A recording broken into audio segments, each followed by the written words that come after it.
He walked in and said 9 words. This is where the loop begins. Not with a scream, but with 9 words. He walked into the station at 3:13 m.o. No ID, no emotion, no hesitation.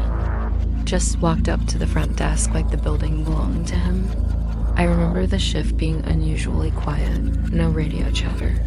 No noise from holding. The air felt still. I was the only one on duty in the front lobby. He stepped forward, eyes locked on mine, and said exactly 9 words. I'm here to confess, but not to you. I thought he was drunk at first, or delusional. But his voice, I'll never forget it. It wasn't loud. It wasn't angry. It was wrong. Like something pretending to be human, but just slightly off. I asked him to clarify. He said nothing. Just smiled and waited, like I was the one on trial. I bussed him through. We sat in room 4, no cuffs, no resistance. I hit record and asked the standard, name, date of birth, who or what are you confessing to? He leaned forward and stared into the red blinking light. Then he said, you've heard my voice before. I paused. He repeated himself. You've heard my voice on the tapes. I'm the voice they can't trace.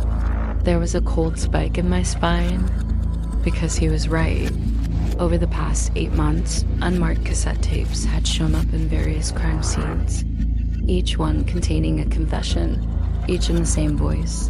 No fingerprints, no evidence, but always detailed, always accurate, and always dropped at the scene before the crime was discovered. We'd archive them under case thread 13 off the books. For our sanity. I asked him, are you saying that was your voice? No signal. He smiled, then leaned closer to the mic and said, it still is. I stepped out of the room and called for backup, but the line crackled and died. I checked the hallway monitors, no one else in the building. When I returned, he was sitting still, calm. He said, play back what we just recorded. I humored him. Rewound the tape. Hit play. But what I heard wasn't our conversation. It was him, describing in perfect detail a murder that hadn't happened yet. Accused him of playing a prank, of pre-recording it somehow. A woman. An apartment. June 6th, 402 MF First Trauma. Blood on white carpet. He even named the street. My old street. I stopped the tape. He said, you still don't get it? I'm not here to confess. I'm here to restart the loop. Then he did something that still keeps me up. He looked straight into the surveillance camera, the one above the door, and spoke directly to it. You're watching this later, aren't you? The lights flickered. For less than a second, the room changed. It looked burned, walls blackened, smoke stains, and the chair across from me was empty. Then it snapped back. He was sitting there, perfectly still. I hit stop on the recorder, and the cassette ejected itself. Not eject, like the motor ran. I mean, it flew out and hit the wall behind me.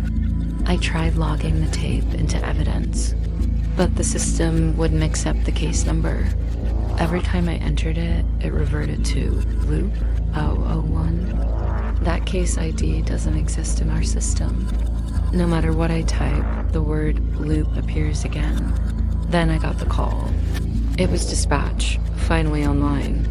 They told me they had just picked up a man. Same clothes, same face, same 9 words at intake.